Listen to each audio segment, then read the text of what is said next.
today, and joining us now is Lauren Sisler. She has a brand new book out called Shatterproof. It is coming out October 1st. Lauren, great to have you on the show.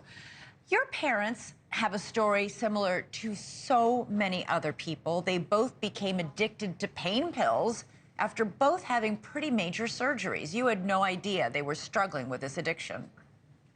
No idea. You know, it came as a big shock when I got the phone call from my father when I was at Rutgers, when I was a freshman. I had just talked to my parents on the phone. Everything seemed normal. And he told me my mom died. She was 45 years old. It's the middle of the night. What could be wrong? He said, get on the next plane you can. I'll be at the airport to pick you up. And unfortunately, my Uncle Mike and my cousin Justin had to deliver the news that day that my dad, too, had passed away. And it was just shocking. We had no idea that both of my parents were struggling with this addiction, one that could be so fatal and take both of their lives. They both started with painkillers that were prescribed by doctors, ended up switching to fentanyl. Do you know how they got the fentanyl?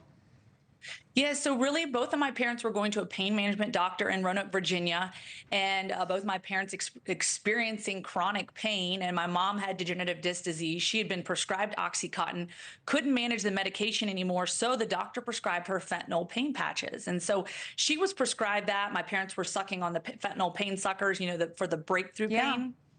And you know, my dad read online somewhere that you could put the patch in the freezer and, you know, essentially get the high that you need when you become addicted to something like that. And it was something that ultimately took both of their lives eventually within a few hours of each other. Did you ever, looking back now, can you see any signs that you missed that they were addicted?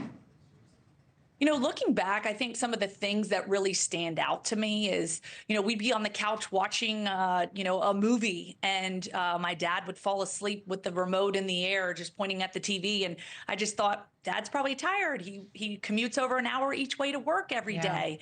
He's a hard worker, right? And so I always thought that. And of course, I saw them sucking on those fentanyl suckers. Didn't really know what they were. I just knew they were for pain.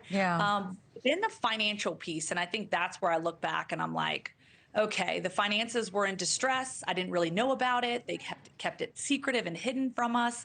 But all those things just start to add up over time. And I think ultimately that's what led them down the dark road that they went on. I can't fathom getting a call in the middle of the night that your mom had died, jumping on an airplane, landing at the airport, expecting to see your dad, who just called you, and being told that your father also died. Losing both your parents within hours of each other from the same thing?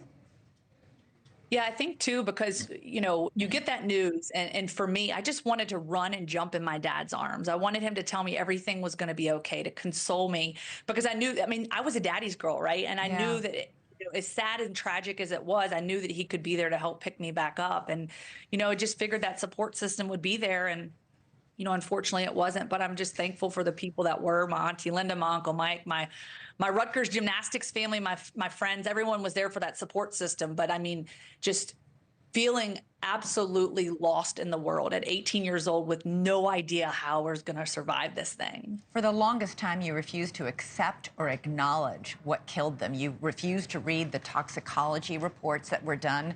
You didn't read them for 10 years. You actually made up what you thought were respectable deaths for them. So somewhere I had learned respiratory failure. So I used to say my mom died of respiratory failure, my dad died of a heart attack, because that sounded so much better than overdose and addiction, right? And so I would say that over and over, and people didn't question it, right? Ultimately, my mom did die of respiratory failure, but it was because she ingested a lethal amount of fentanyl. Same with my father, and I justified, oh, well, his heart stopped. But yes, it stopped because he too ingested a lethal amount of fentanyl. But I didn't want the outside world to know what had happened to them, and that ultimately addiction took their lives, because, you know, I felt addiction as something that's shameful, right? And something that people would judge them for. And I didn't want to be judged. I didn't want them to be judged. And I felt like their legacy was bound in my hands, and I had to do everything I could to protect it. That's why so many people don't get help or ask for help for their loved ones, because of that shame. I was struck by something that you said.